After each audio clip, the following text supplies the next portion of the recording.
Daar is een ding wat jy kan besef vandag. Jy kan daarop amen sê, jy kan eintlik regtig daarop staat maak.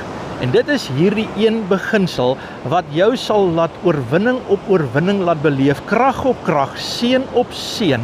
En hierdie is so eenvoudige beginsel. Hy sê niks sal jou skei van die liefde van die Here nie. Waardeur jy gaan, wat jy ook al ervaar, wat jou omstandighede op hierdie stadium is, niks sal jou skei van die liefde van die Here nie. Op hierdie oomblik kom die teenwoordigheid van die Here oor jou. Op hierdie oomblik kan jy amen sê. Want wanneer ons amen sê, dan sê ons, Here, laat dit so wees.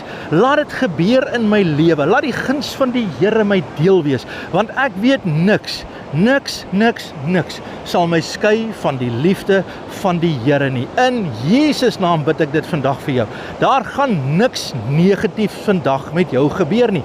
Stem saam, sê amen, sê vir jou omstandighede. As jy wil, kan jy in die comments skryf of jy kan 'n boodskap stuur vir iemand en sê, niks gaan met my omstandighede verkeerd loop nie. Ek vertrou die Here in Jesus naam.